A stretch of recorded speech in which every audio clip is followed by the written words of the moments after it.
Gather round and listen. Ages ago, when the world was warm and the ice had yet to cover the world's spine, the goddess bestowed a sacred duty upon the three sisters. To walk among the Woodhelven, the Lithundrian dwarven clans of the Highlands, and the men of the Eastern Plains. It was a time of great magic, healers, miracles. Why do all of these mythical, legendary, or heroic stories always take place in ages past? Evil sorcerers and fire-breathing dragons? Goddesses? Walking the earth? I'll tell you why. It's so people can't look around and say, I don't see any of that. The elves? Just a bunch of forest-dwelling petty tribes that bicker amongst themselves. While the dwarves, the clans renowned for their great magicians and hardiness, in reality are just repressed miners of copper and ore, paid as a bribe to the church for autonomy. And men, they take the worst from the other two, slowly pushing from the open lands into the forests and lakes of the elves, the church ruling as regent over the kingdoms, regents for 300 years waiting for the heir of a lost king, waging war upon the heretical barbarians to the north and the dark elves, the Darlui of the jungles in the south. Maybe an evil sorcerer or dragon would do this world some good, or so I used to think. I'm no bard, but I do have a tale to tell. If you'd care to listen, this is my story.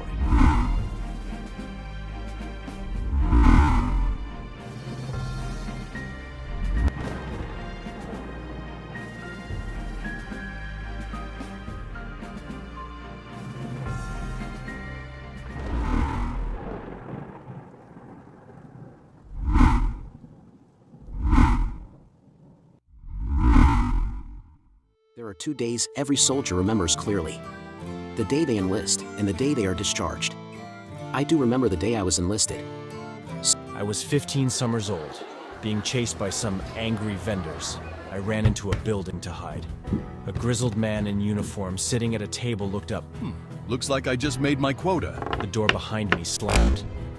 Turning too late, I felt a thump against my head, a flash of stars, and then darkness. He's waking up. Wake up, son. I am so proud of you, son. Mom? Volunteering for the King's Guard.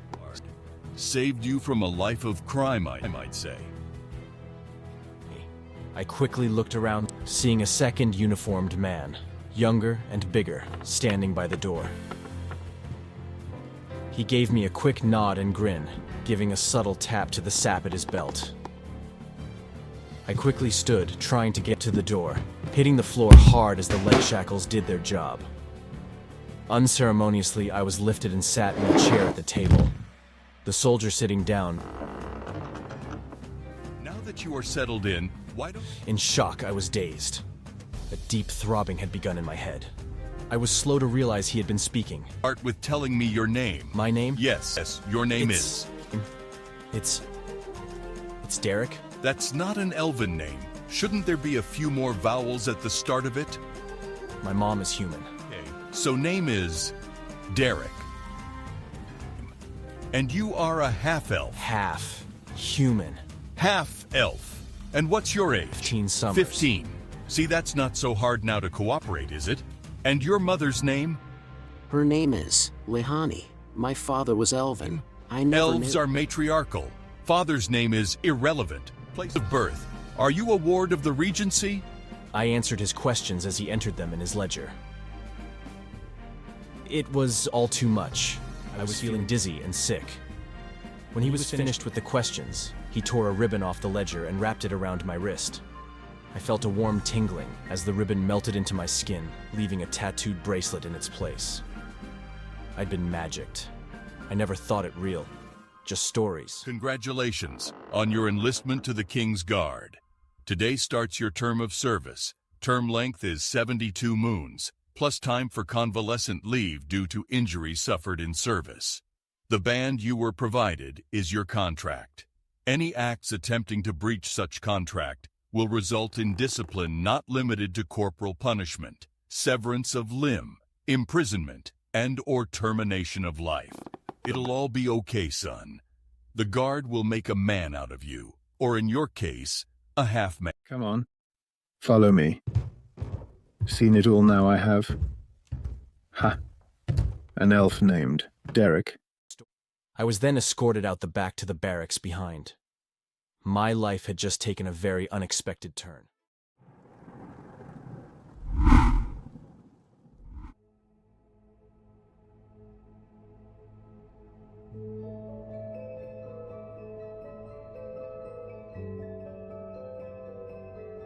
There is a recurring dream I have, a memory, but different. I am a young child, living with my mom in an elven village on the eastern side, the Regency's side of Big Lake. The Woodhelven name for it translates to shining water of many days. But everyone calls it Big Lake. I am upset after a particularly rough day of ridicule by the other children. Funny. Your face is pink. In it, You'll never I am wash human. off your human stink. The elven your brain children is as deride round me as your with ears. shouts. Ew, your mom only picks flowers to cover your smell. I fight back tears. My mother is nearby, grinding up flowers and herbs to make medicines for the village. She is oblivious to my torment. Take the shot. Take the shot. Take the shot. Huh. Take the shot.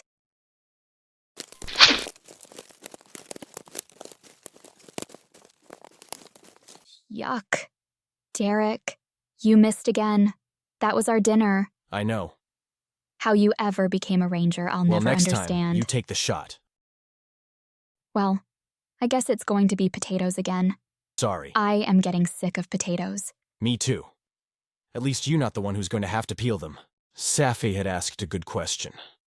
How did I become a ranger? It's quite simple. While still suffering from the recruiter's-induced concussion, I was lined up with all of the other recruits. A soldier walked down the line, giving out the duty assignment. Looking each recruit up and down, he decided, Foot, horse, guard, lance. Look what we have here. An elf? It's ranger I form. tried to tell him I had never shot a bow in my life and had no woodcraft. He replied, You. An elf that can't shoot? Nonsense. You're an elf. It's in your blood. You tree runners were born pooping and shooting in the woods. It's ranger for you. I was then sent to the Rangers' barracks to train.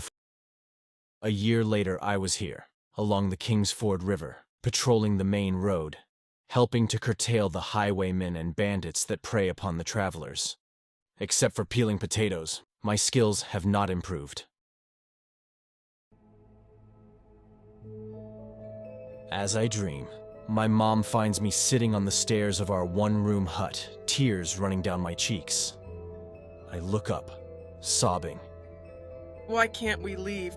I hate it here. I hate all of them. She takes my face in her hands, wiping a tear from my eye with her thumb. Hate is such a strong a thing to feel. They don't know any better. We will be leaving soon enough, when your father sends for us. Her voice trailed off as she caught her words. My father. As far as I knew, he died before I was born. Many times my mother would start to speak of him and just stop and change the subject. I would hear her talking to him alone at night when she thought I couldn't hear. My mom has always acted a little strange. I thought that was because she was human. I only had the elven moms to compare her with. This is where the dream differs from the memory. She has in her hand a small, dark opal simply set, attached to a leather cord. The opal is so dark it seems like nothing, like a void, but it has a fire in it.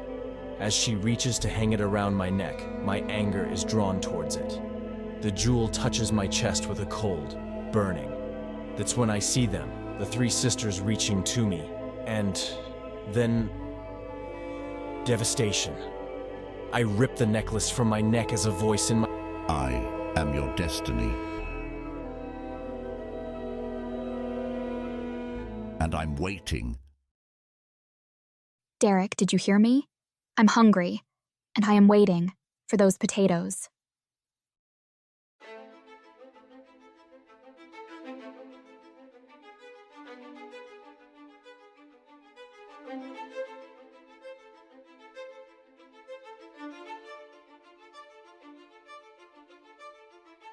Please hit the like and subscribe button, and make sure to ring that notification bell so you do not miss out on any of the episodes as they are uploaded.